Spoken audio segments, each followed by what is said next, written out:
What's going on there, YouTube? Welcome back to another comic book video. Okay, so we are going to continue our coverage over the X-Men, but now we have reached a point where we are going to sit down and actually cover Shattershot. Now, Shattershot is actually a small X-Men crossover that came out in the early 1990s. Let me explain. So in the early 1990s, Marvel would do all these different kind of annual crossovers. They'll use their annuals to tell some kind of crossover story. And so when it came to year 1992, they had 4 different annuals that they could use to actually do a small X-Men crossover between X-Men, Uncanny X-Men, X-Factor, and X-Force called Shattershot.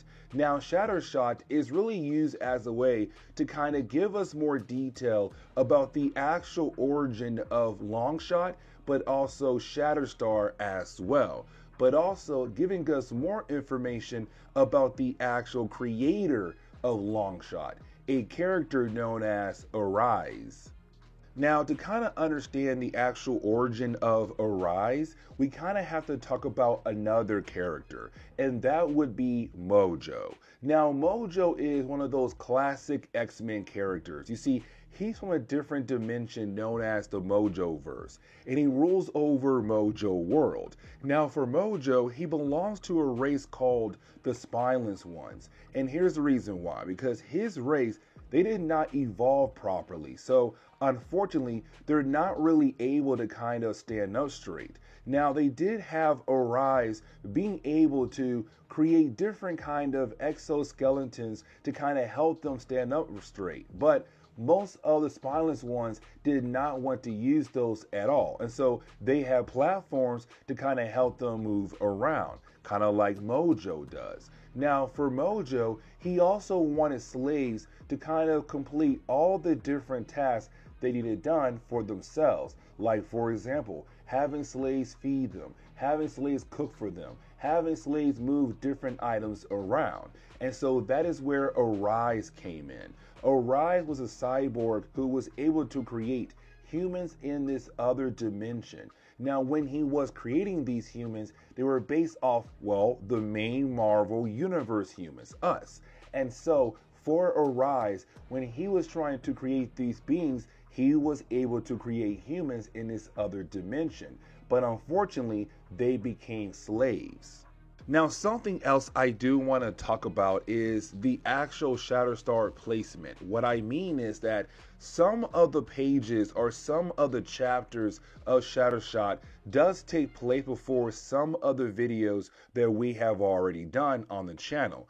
And some of it takes place after those videos as well. And you see what I mean as we go through today's video. So for example, the first chapter we're going to talk about is X-Men Annual number 1 from the 1992 series. And really, this annual kind of takes place before X-Men issue number 10, where you have Longshot being able to get rid of Mojo. Now, we can kind of talk a tad bit about Longshot. You see, for Longshot, he was actually created by Arise to be the messiah for the human race in the Mojoverse, to lead the humans against Mojo and to hopefully take him down. Now, if you saw my video over X-Men issue number 10 and 11, you would know that when it came to Longshot, he had taken down Mojo, and it made space for Mojo 2, the clone of Mojo, to be the new ruler of the Mojo world. Now, like I said earlier, some parts of Shattershot takes place before certain events. And so for X-Men Annual number 1, it takes place before that moment right there.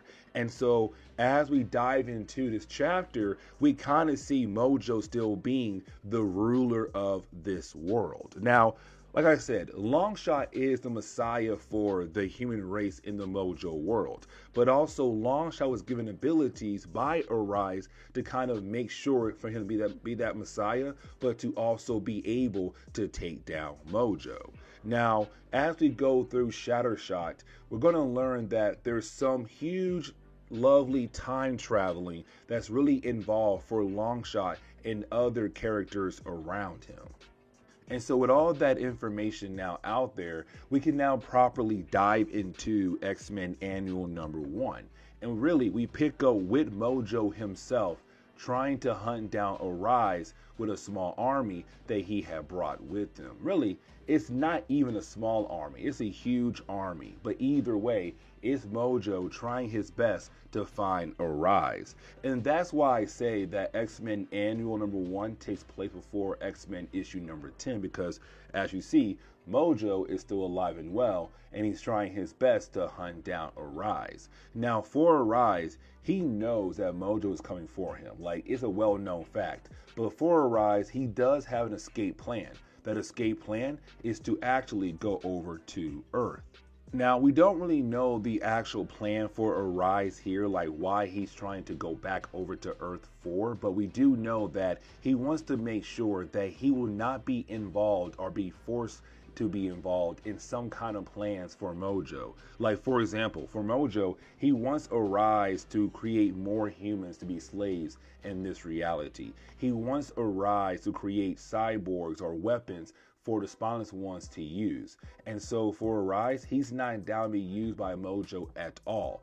And so we see him being able to actually open up a portal and travel over to the Earth dimension. Now, for Mojo and his forces, they're kind of wondering, where did Arise go to? But then they kind of realize that he just traveled through dimensions and most likely over to Earth. Now, we are told by Mojo that when people try to travel between dimensions, if their mind is not strong enough or their mind is not properly prepared to travel through dimensions, they might not remember anything from their previous life. Meaning that for Arise, when he arrives on Earth, he might not remember anything at all from the previous years.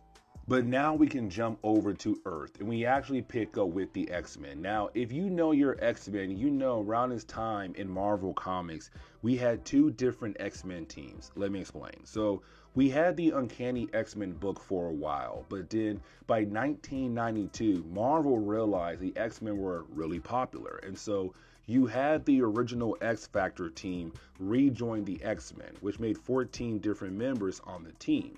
But for Charles Xavier, he had too many X-Men for just one team. And so he said, hey, you know what? I'll have two teams, which then led to Marvel saying, fine, that's cool. We'll have two different X-Men books. We'll have the Uncanny X-Men, which is the gold team, Storm's team, and you didn't have just X-Men, which is the blue team, being led by Cyclops, his team. And so the first chapter is X-Men Annual #1, where we actually focus only on the blue team, Cyclops team. So you have Wolverine, Beast, Psylocke, Rogue, Gambit, and also Cyclops. Now, here's the thing. You also have Cyclops kind of, for me personally, thinking about cheating on Jean Grey with Psylocke, because the man is truly in love with her. Either way, oh, we also have Jubilee as well, forgot about her. But yes, this is your X-Men blue team for this chapter. And we currently see them in the Danger Room just trying to work out and be prepared for future problems down the road they could possibly face. Now, once they do finish their Danger Room session, you didn't have Forge and Charles Xavier call the blue team over to inform the blue team that, hey, listen, Cerebro had just detected a mutant, but not like a mutant from Earth, but an alien mutant. Something different had arrived. And so it's the X-Men now being informed of the possibility of the arrival of Arise. Kind of a way to bring in the X-Men, but to also kind of get them ready for trouble coming very soon they're going to have to face. Now, I kind of want to jump back over to Mojo and Mojo World. Here's the reason why. So for Mojo World, it's really big on entertainment, right? So if your show or movie has the highest ratings, the best, TV show, whatever, you can become the actual ruler of that world. Now, that is only one of the many ways that you are able to become the actual ruler of that world. Like, for example, in our video over X-Men issue #10 and 11, when it came to Mojo 2, the clone of Mojo 1, that was his goal, to have a show that had higher ratings, to outbeat Mojo 1, and then become the actual ruler of Mojo World. Now the plans change when you had Longshot get rid of Mojo, which then makes space for Mojo 2 to become the actual ruler of that world. Now, with that being said, for Mojo, he kind of wants to go live as they try to bring Arise back over to their dimension. And so he wants to team over to Earth to find Arise, capture Arise, and bring him back over to the dimension, but do everything on live television. Now, at first, he wants to use the character known as Spiral. Now, Spiral is also a complicated character that does have a lot of connections to Longshot, Shatterstar, Mojo, and also Arise. But I kind of want to save her for the third chapter. But you do have Mojo assistant tell him like, hey, you can't use her right now because you got plans for her down the road that she kind of has to go through before we are able to properly use her again. And so for Mojo, he has to use a different plan or a different team to go after Arise to bring him back over to this reality. But now getting back over to the X-Men, we actually see them currently heading over to Afghanistan. And the reason why, because, well, Arise had apparently arrived in that location. Now, for our heroes, when they do arrive there, their main goal is to make sure that they don't cause a international incident. And so they're trying to best to avoid any kind of problems with the actual government of Afghanistan. But when they do arrive there, they do get targeted by some missiles, and you have our heroes use their abilities to kind of fight against those missiles and also some soldiers in Afghanistan. But once they do land, they do explain why they are there for. They're there for the mysterious character who had appeared out of nowhere. And you have the people tell our heroes, okay, if you're looking for the stranger, he's in there. And so you have the X-Men being able to grab Arise and take him back over to the X-Mansion. But right after you had our heroes find Arise, well, Mojo had also sent over his team of people to hopefully find Arise and bring him back over to the Mojo verse. But also, they're currently live. And so this whole situation or this whole mission is currently being played right now back in the Mojo verse for all the viewers to actually watch.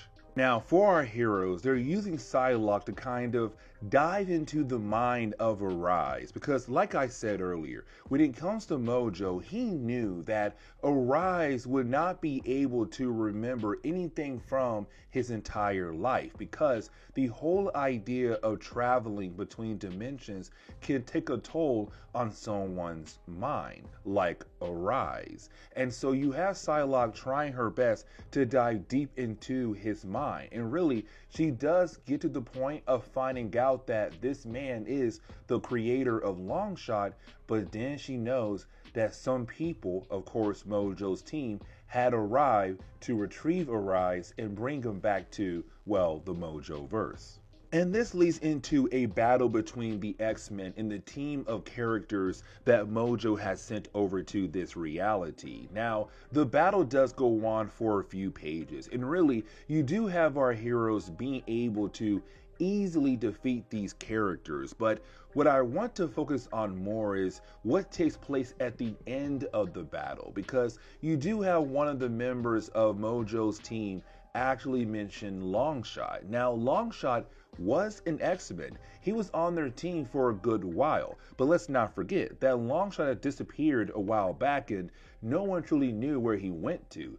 All they knew was that he left the team to go figure out his past, and that was a while back. And so for our heroes, they have been wondering, where in the world is Longshot? And so when you have these guys kind of talk about Longshot, our heroes want answers, especially for Wolverine and Rogue, because they were actually on the team with Longshot, unlike Cyclops, and by that point, he was on X-Factor. But you have Cyclops say, no, we are not going to follow them into that dimension portal. We have no idea where it goes. Now, we know it goes over to the Mojoverse, but they don't know that. Now, the last chapter of this book is really more of Mojo being very upset that his team was not able to grab a rise. And so for Mojo, it's now time to move on to a new idea, to move on from a rise. He says, you know what? I'm going to try my best to create life without him, to create my own slaves, my own kind of sport. Now, while you have Mojo saying that, he has no idea that he is currently being watched by somebody else, somebody who's going to be the main bad guy for the next chapter, which is Uncanny X-Men Annual number 16. Now we have to jump into Uncanny X-Men Annual number 16. Now, for this chapter, we jump over to the other X-Men team. Like I said earlier, in the early 1990s, there were two X-Men teams, Blue and Gold team. Now, we just covered the first chapter that had the Blue team. Now it's time for the Gold team that's being led by Storm. Now, the opening pages of this book, it's not the X-Men. It's a group called the Death Sponsors. Now, they do work for a mysterious character who, unfortunately, we're not technically told who that character is. Now, for this mysterious character, he brings in the idea of pirating transmissions, being a bootleg kind of person. Let me explain. So, like I said earlier, when it comes to Mojoverse, they're really big on entertainment. If you have the highest ratings, then hey, guess what? You can be a leader of the world, the leader of the world. Now, like I said earlier, it's only one of the many ways that you are actually able to be the leader of the world. But here's the catch. You see, there are other people who are taking your transmission and trying to show their own show so that they are able to get those high ratings and then possibly take over the world. Now, for our mysterious character, he kind of want to do a show on Mojo's network to continue to show the embarrassments of Mojo, to kind of show that he's not really good at entertainment, but also not a good leader. And so that is where the Death Sponsors come in. They work for our mysterious character. Now, our mysterious character, he realized that there are three different things he could do on Earth right now that could continue to embarrass Mojo on live television. That would be Spiral, which I said again should be very important in the third chapter, Longshot, the Messiah, and also Arise. If his team is able to go after one of those three characters and actually be able to capture one of those characters, then most likely he'll have high ratings, but on Mojo's network. But again, if he does get those high ratings, then most likely he can become the actual ruler of this reality. And so he tells Death Sponsors, go into the Earth reality and find one of those three characters. But now we have to jump over to the X-Men. Now, like I said earlier, the X-Men is the Gold team, led by Storm. Now, around this point in time in Marvel Comics, the X-Men had just gained Bishop to their team. Now, Bishop is a tad bit rough around the edges and also not really a team player, and at the same time, he's also somebody who's not afraid to take some big risks when it comes to completing a mission. And really, that last one right there is going to be very important for this chapter alone. Now, for Bishop and the rest of the X-Men team, they're currently going through a Danger Room session. But in the middle of the session, well, you do have Apocalypse appear. Now, this is not the real Apocalypse. It's part of the whole Danger Room training session, but it gets to the point where you have Apocalypse but to kill off Bishop. And the question is right now, will Bishop go ahead and let himself be killed off as a way to save children that Apocalypse is actually after, or will one of the X-Men step in to actually help out? Now, the training session does end with Bishop kind of being okay with, giving up his life to just stop Apocalypse, to kind of show that he's not a weakling, that he's not somebody who easily backs down.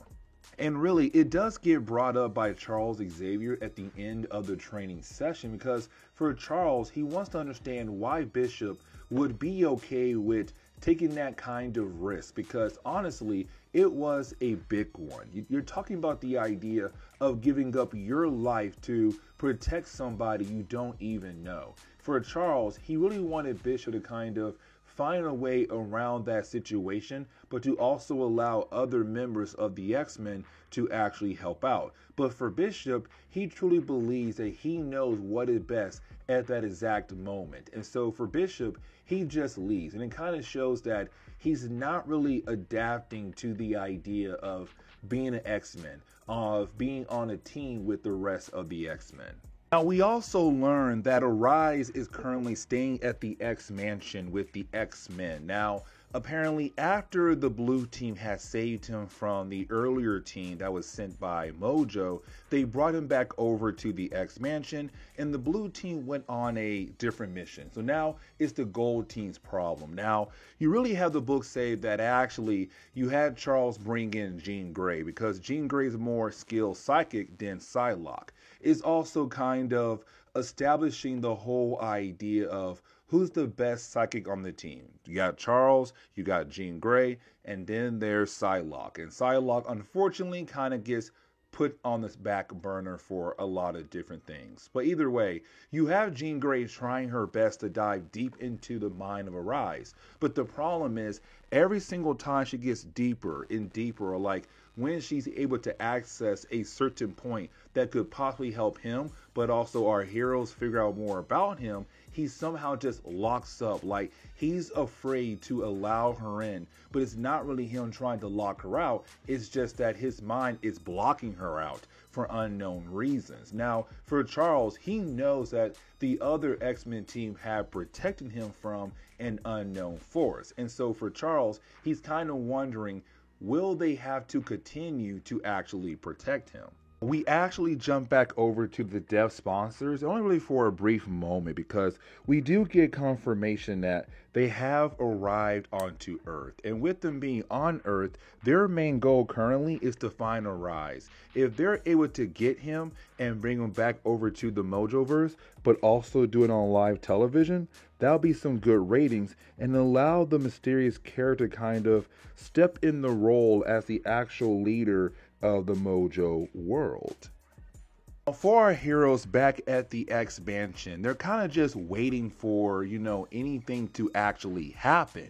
And honestly, it comes to them automatically because while you have our heroes waiting, you do have some of the members of the dev sponsors actually arrive. Now, they're outside the X Mansion, so you have Charles sent out Bishop, Archangel, and also Iceman to actually deal with those people. Now, here's the thing. You see, while you have those three heroes trying to fight against some members of the dev sponsors, the rest of the members of the dev sponsors are trying to sneak their way into the actual X Mansion. And at this point, all they have left now to protect Arise is Colossus, Storm, and Jean Grey. Now, technically, that is a pretty strong team, but the dev sponsors will give our heroes an actual challenge. Unlike the other X-Men team where we see them being able to win their battle against the forces of Mojo, we're going to see our heroes actually struggle fighting against this team called the Dev Sponsors.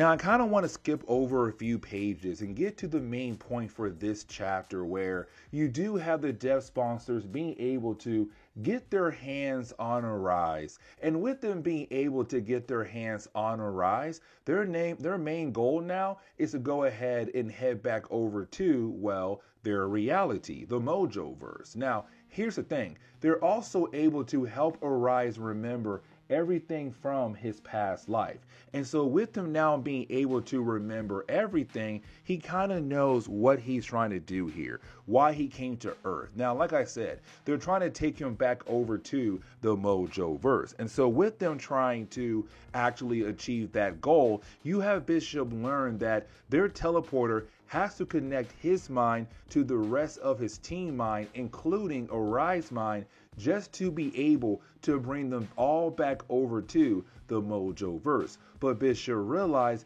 if he's able to take out the teleporter, then that means the Arise will most likely stay here. he has to do it at the right exact time before the teleporter is actually able to connect his mind to Arai's mind. And so when you have Bishop being able to take out the teleporter, the other members of the Death Sponsors, only their minds were actually connected to the teleporter. Now, we're kind of left to believe that they are actually killed off at that exact moment. They're not. They come back way later down the road in a short miniseries for Shatterstar, sorry. But you do have Bishop being able to save the life of Arise.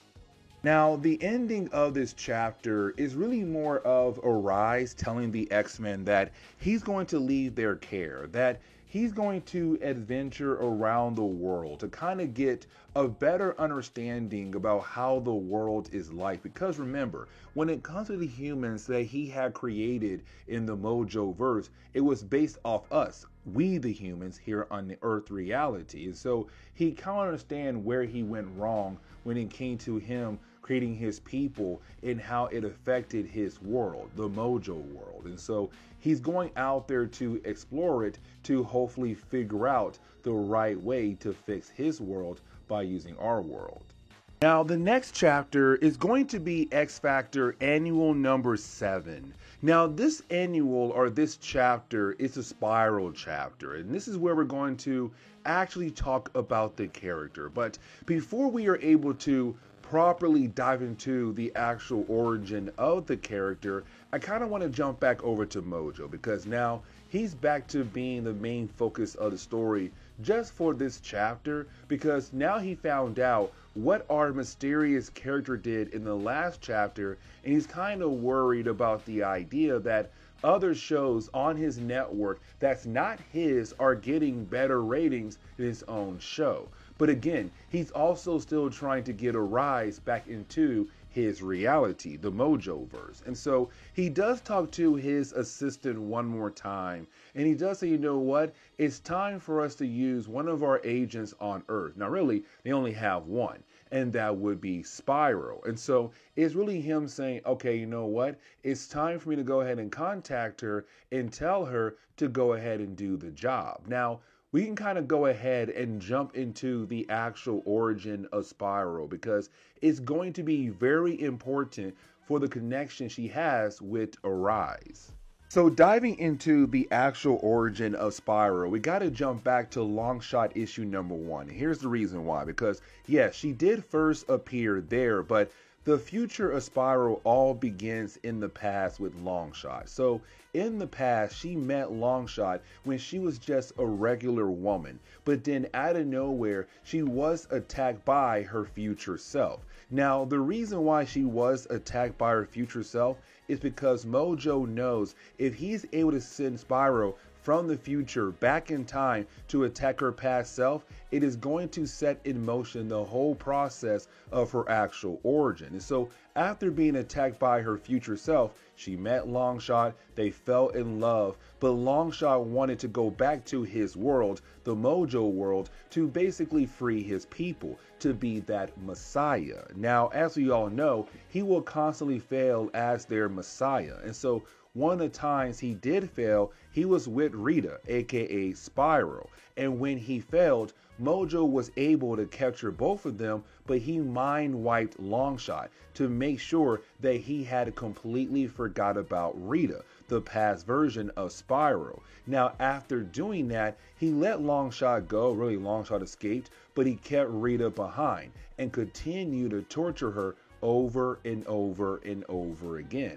Now, while torturing her, you did have Mojo force Arise to do experiments on her. Now, Arise was able to give her some extra arms. Now, most of the arms she does have, they're cybernetic, but he also taught her the ability to look into other dimensions that are technically used for time traveling or being used to teleport to other dimensions, but also he taught her dark magic. Now, after a while being tortured, but also being changed into a new character, you then have Mojo send her back in time to make sure her past self will go through the same thing she did to make sure Spyro actually exists. And so she is technically a paradox. Now, that is why I say she has a huge connection to Arise, because Arise was forced by Mojo to do things to Spyro to turn to the character we all know and kind of love.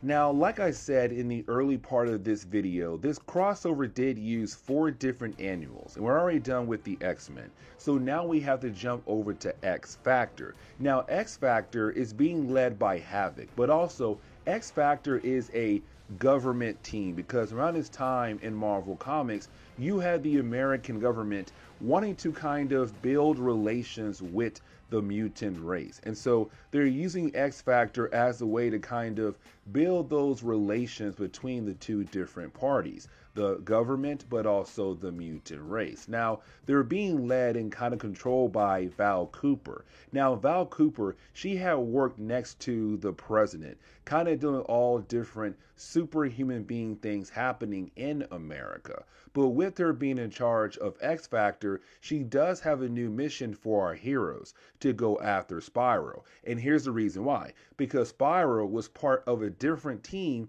in Marvel Comics in the 80s called Freedom Force. Now, Freedom Force was the Brotherhood of Evil Mutants, but they were kind of given a second chance by the government if they work for the government and kind of go after different people, mostly mutants, as a way to be forgiven for their crimes. Now, Spyro was kind of joined on the team, she was kind of put on the team by Val Cooper. But Val got word that Spyro has been on a rampage recently, and so she wanted to use X-Factor to kind of deal with her past mistakes, to kind of deal with Spyro.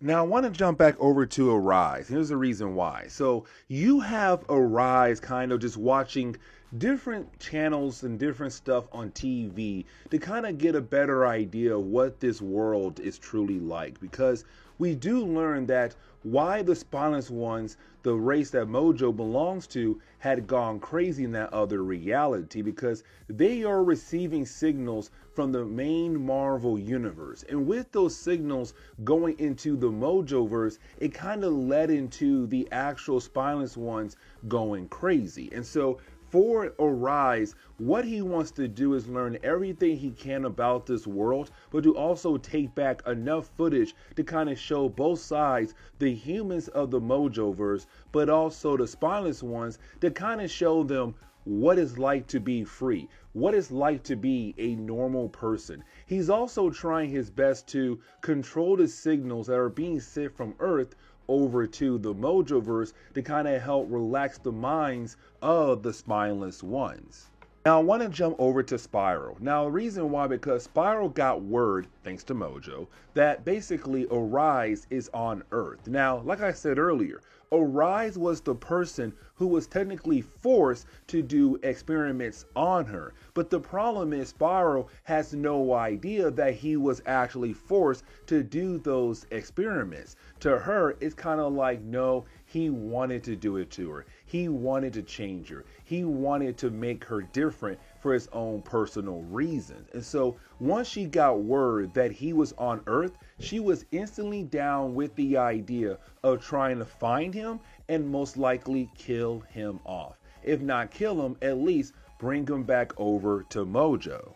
Now, for X-Factor, they're going after Spyro because they got word, really Val Cooper got word, that she has gone on a rampage across the world or across a certain area. They don't actually know what's going on with her or why she has gone on this rampage, but we as the readers, we know why, because she's going after Arise. And so once you have X-Factor arrive at a certain location, they do get word that she was there and she was looking for the stranger. They get the word from the people in this nearby village that Arise was staying at. And so once they find out that she was there and she's going after somebody else, and we know it is Arise, you have X-Factor head straight over there to hopefully find her and hopefully stop her.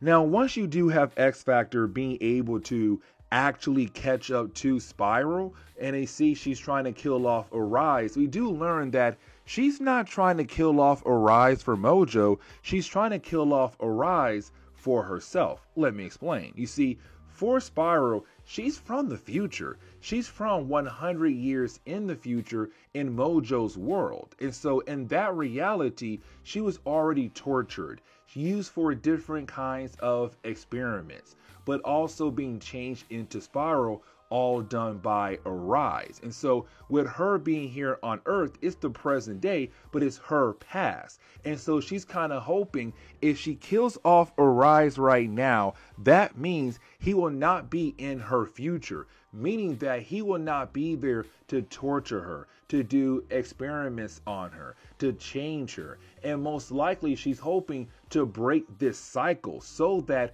her past self can just be a regular woman.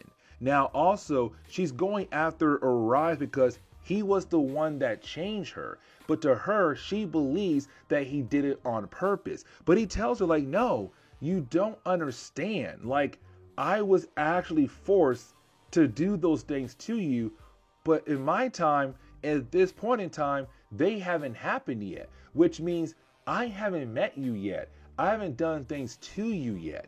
So right now, you're trying to kill off a man who's not actually guilty because he has not committed those crimes yet. He has not evolved her yet in Mojo's world. She's still being held there in that world right now, just as a prisoner. And so when he comes to her and she's telling him everything he has done to her, he is so confused. Now, X Factor, they do arrive and they do fight against her. And they kind of realize that maybe Spiral is not completely evil. And the reason why, because she's not trying to kill them. Like, really, she's holding back. Now, at the end of this section, you have Arise realize that maybe it's time for him to go back to Mojo's world. He has learned a lot about this reality, but also he kind of feels like it's time for him to try once again to change Mojo world, but hopefully with the help of Spiral.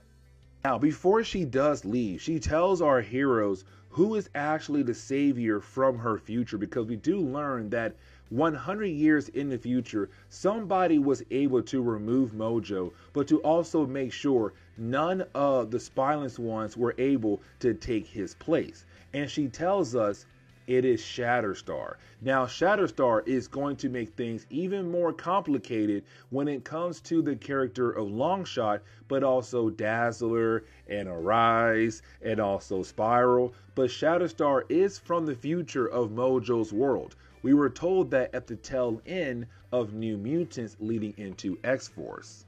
Now, the final chapter does take place in X-Force Annual #1. Now, for me personally, this chapter is the weakest chapter, but not like it actually sucks. It's just that for me, it's the whole idea of this chapter taking place in a future that could most likely not even happen, because with comics, the future can always change because events happening in the past. And so X-Force Annual #1 does take place in the far future, both on Earth, but also in Mojo's world, in Mojoverse as well. Because when we jump over to the Mojoverse, we learn that Mojo is no longer the ruler of this world. Really, there were other Mojos after him, 2, 3, 4, and even 5. But at this point in time, the actual leader of Mojo world is Shatterstar. Now, Shatterstar, we're still learning about the character over in X-Force Comics. All we know is that he's from the future from Mojo world or Mojoverse and came back in time to the Earth reality to find the X-Men, to have the X-Men help him take down Mojo in his reality. Now, like I said though, that's all we know. But in this chapter, apparently, this takes place after all those events. So by this point, the man is already the ruler of Mojoverse. He was able to take down Mojo. Now, like I said, this chapter does take place both in the future of Earth, but also the Mojoverse as well, because when we jump over to Earth, we do pick up with Arise, who is a whole lot older, but apparently he's came to Earth for a mission to find X-Force. Now, with this being the future, we're not going to have the same X-Force we've seen in the X-Force comics. So, for example, the leader of X-Force is actually Cannonball Sam, but he does have some new members on his team, like Siren. She's still there as well, so I guess you have two people who were on X-Force originally before this future story. But you also have Power Packs, which is Frankie Power from the Power Pack group. You also have Darkchild, Ileana, and you have Cyberlock. Now, Cyberlock is actually Cypher and Warlock who have merged together. And you have Sunspot. Now, if you've seen our X-Force videos, Sunspot had just joined X-Force at the very end of issue number 15. Right before we dive into the Executioner song crossover. So he just joined. So I guess you can say this team is half old, half new. Either way, this is your future version of X-Force.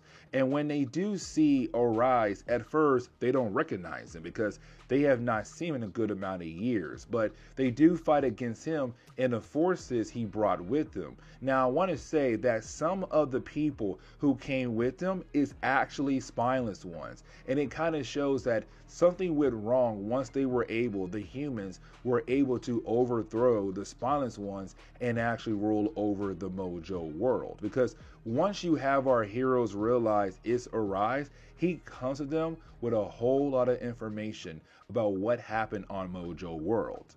Now, when it comes to Arise, he does tell us what happened after he had left at the end of the last chapter. So for me, it does kind of take place way after X-Men issue number 10 and 11, where we are technically told that after he had went back to Mojo's world alongside with Spiral, he was able to get help from the X-Men, but also get help from Longshot as well, the Messiah, to fight against Mojo and Mojo 2, because remember, in X-Men issue number 10 and 11, we saw Mojo 2 take over Mojo world because Mojo 1 had just disappeared. And so we're being told that after that, Mojo 2 also had to be taken down as well. Now, we kind of jump forward to Mojo 5, and we are kind of told that apparently 10 years before this moment right here, X-Force, that was still being led by Cable, led a small team of people to remove Mojo 5 alongside with Shatterstar and a few other members of X-Force. But then we're told that Cable wanted Shatterstar to be the actual leader, the actual ruler of Mojo world. So now we kind of know how Shatterstar got put in that position. But apparently with Shatterstar being there, he's more like a dictator, a rough one, almost like Mojo. And so for Arise, he was kind of hoping that when the human race over in Mojo world finally took over that world, that there'll be no more battles, no more war, no more evil king. But the problem is Shatterstar had just replaced, well, Mojo 5 at that time. And so for Cannonball, he kind of realized what Arise is saying here, saying that maybe it's not right for one man to rule over both races, the humans, but also the spineless ones. And so it's them saying maybe it's time for a new kind of government where the people can actually choose their leader. Now, we kind of learned why Shatterstar had technically failed as the leader of Mojo World. And the reason why, because, well, you had someone known as a scheduler. Now, the scheduler is the one who kind of ran all the schedules for the programs, for the networks, where you had the people in Mojo World, you know, watching their shows. So they know, like, hey, if I'm on this channel, I'm going to watch this show. I'm on this channel, it's going to be that show. It was all up to him. Now, with that being said, the scheduler wanted to make sure that the world kind of ran the same way the spineless ones did, but now with the humans being in charge. Now, here's the catch. Because you do have the story kind of wrap up very quickly, unfortunately, where we're not really able to explore this future, but we are told that Shatterstar kind of realized that he had failed as a ruler of this world, that he kind of lost his ways. Now, for Cannonball of the Future, he tells us that the reason why Shatterstar kind of failed at this future being a ruler is because his only example of a leader was Cable. And is Cannonball saying Cable's not a good role model, so you kind of failed there. But it's also Shatterstar kind of realizing that maybe it's time for a new government in this world. So the book really does kind of wrap up very quickly, where you have Shatterstar being able to work with X-Force, work with Arise to take down the Scheduler, who was kind of being the mastermind behind everything in this chapter. But once they're able to get rid of him, you have everyone try to establish now this new government. Now, for me, it's kind of like saying, we're going to see Longshot constantly fail in X-Men comics, and also Shatterstar as well, until we actually reach this point right here, where he's able to actually become a not a good ruler, an evil ruler, and then learn from his mistakes to try to bring in a new government. But this is where we're going to end today's comic book video. So please leave me a like down below and subscribe. But guys, see y'all next time. Later.